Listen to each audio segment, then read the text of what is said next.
Can you tell that I've gone to the gym and have not showered or done anything with my body? Yes.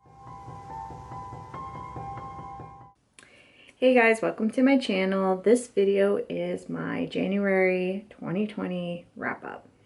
I read about, I believe, 7 books. I have started multiple books, so I'm in the middle of quite a few because I'm taking part of a Readathon, and that started in the middle of January and it ends in the middle of February, so I'm kind of carrying over books for that. So the first book I read the first week of January, I talked about it before. I did not like it. Bad Dreams and Other Stories by Tessa Hadley. I wasn't a huge fan. I kind of go over that in I think my last video. I kind of talked about it a little bit, but yeah, the writing style was great. It was beautiful, but the stories, they weren't memorable. And the very first short story is the one that I liked the most. And then the rest were just I wasn't into it whatsoever. So, yeah, I think I gave this 3 stars. Yeah, 3 stars. Then the next book I read, I read it. It was, I borrowed it from the library, but it's The Perks of Being a Wallflower. It was very good. I give it 5 stars. It was the first time I ever read it. Surprisingly, it's super popular. Everyone has read it, and yeah, it's just about a kid in high school with his friends, and some traumas come to surface, and it's just really good. I was surprised. I didn't know it was gonna go the way that it did, but definitely you should read it. I'm surprised I've waited this long until my mid-30s to read it, but it was great. I enjoyed it. 5 stars. The next book I finished, I listened to it on audiobook because I like to try to have a physical book, an ebook, and an audiobook all going on at the same time, all different books. It's Unf Yourself, Get Out of Your Head and Into Your Life. It was okay. I get if you have never read a self-help book in your life and this was your first one, you would really like it, but it's just recycled stuff. I guess that's what every self-help book really is. Suggestions of how to be motivated or how to do this, do that. It's all recycled always, and this was super, I wasn't, it's just obviously predictable, and just, yeah, I didn't learn anything from it. The audiobook was interesting because I wasn't expecting him to have an accent. I don't know why. I don't know much about the author, Gary John Bishop, but I mean, it was just okay. But I was bored with it, and I was listening to it on audio, and I was more intrigued by his accent than anything. But I gave it 2 stars because, again, nothing.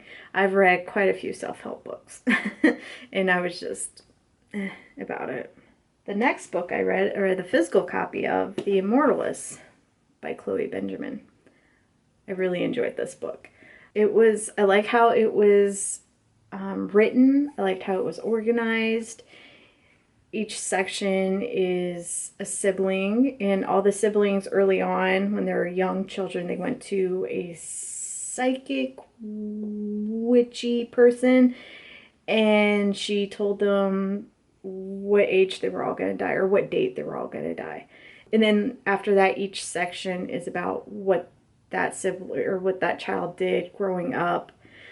And then it makes you wonder, because they knew when they were going to die, that's why they chose to do certain things, and in turn that made them die when they did, or how much of an influence knowing when they were going to die, how much that had on how and when they died.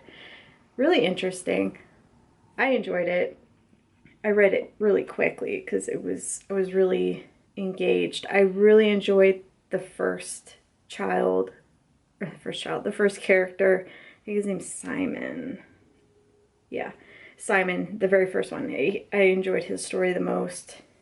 and it's heartbreaking, but it's good. I enjoyed it a lot, and I look forward to reading her other stuff for sure. But yeah, if you want a quick read, this is it for you. 5 stars. So this book I got, I don't even remember where I got it. Maybe at Book Outlet, but it's Catnaps Mom Truths.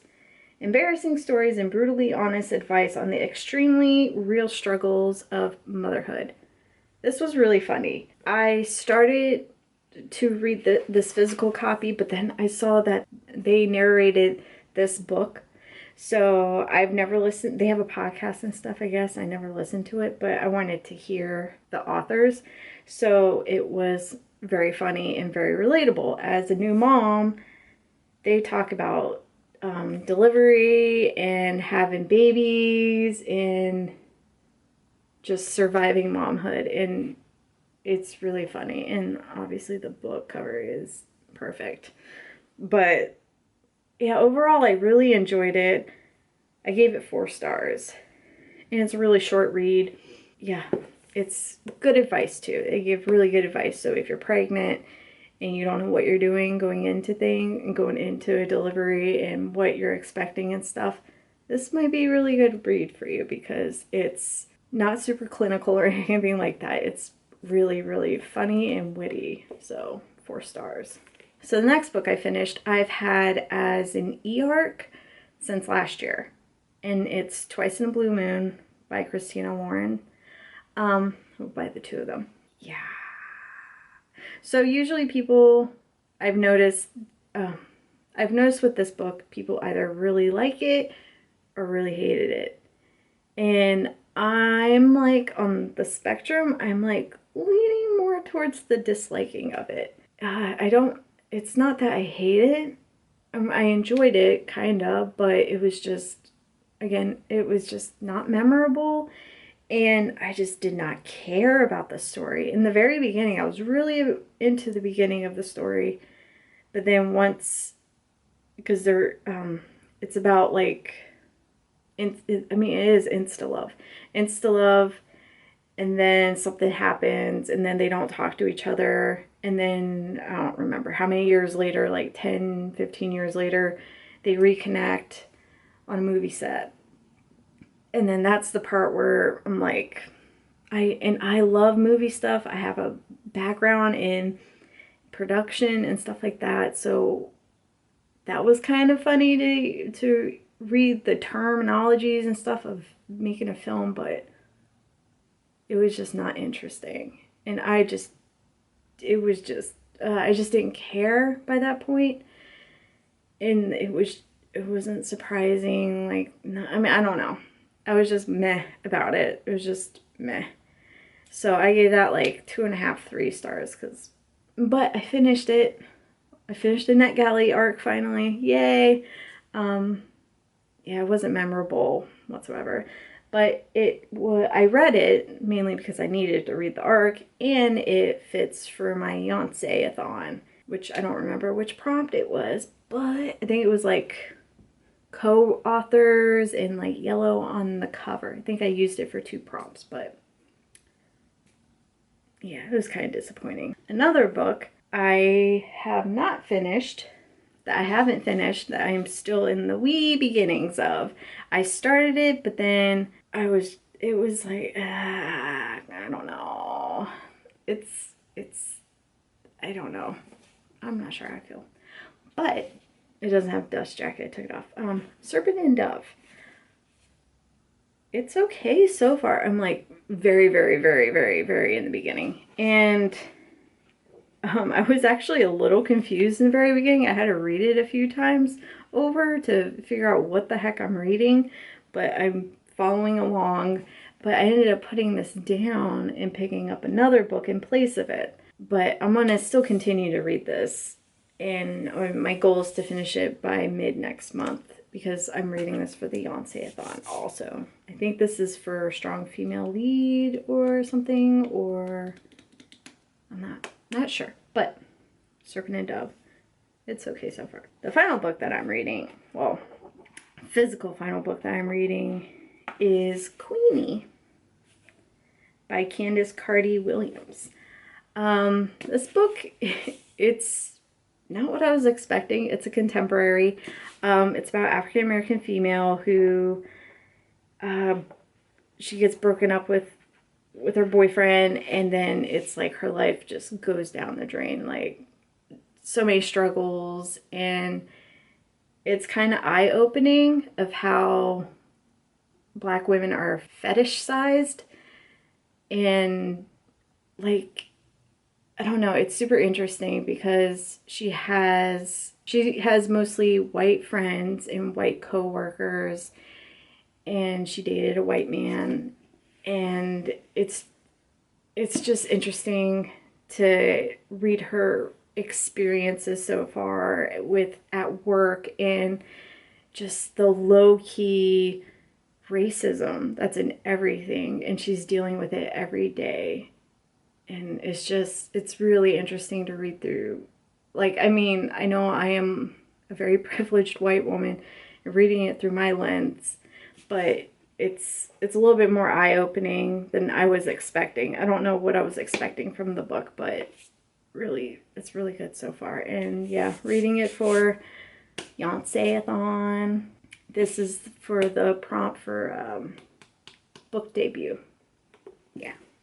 But yeah, I plan on continuing this one. I'm going to probably finish this pretty soon. Probably not today because it's the last day of January, but I thought I would mention it. I'm like halfway through. Yes. And as for ebooks, I'm still reading How Not to Hate Your Husband After Having Kids. And I haven't picked up the Office book yet. I mean, back up yet. I'm probably going to finish that March instead of like continuing on right now. Hey guys, so I figured I would just record like a real quick like February TBR, even though this is only going to show half of my TBR. The first half of February, I'm going to continue with the Readathon.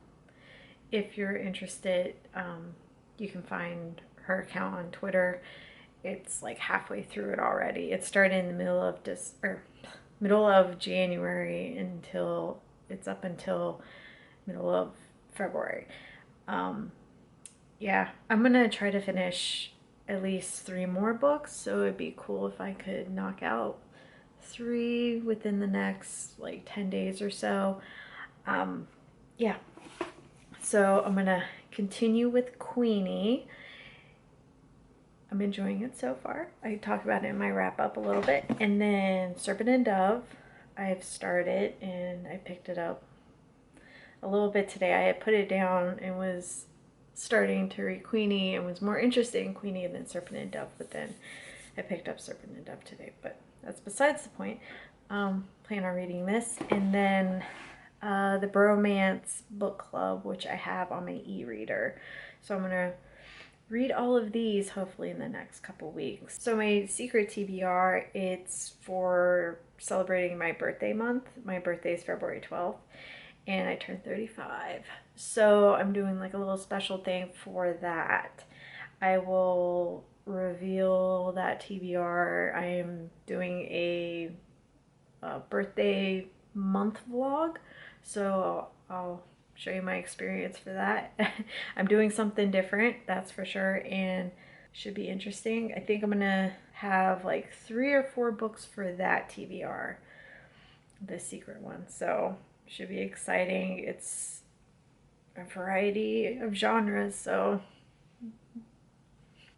yeah, I'm going to just put this in with my January wrap up and just not do a separate video for this because it's literally like 2 minutes long. I'm pretty much reiterating what you just watched in the wrap up with these 2 books and then the Bromance Club. So yay. Back to past Christina. So those are all the books I have read and are continuing to read into February. For January, I'm pretty happy with the amount considering last month I only read like 1 book, I think, or 2, 1 book, and I finished it on the very last day of last month, so yay. What books did you finish this month? Anything good? Did you have a good reading month? It seems like a lot of people were slumpy this month, which I was surprised because I would think new year, new me, motivational things, but thanks for watching and I will talk to you guys later.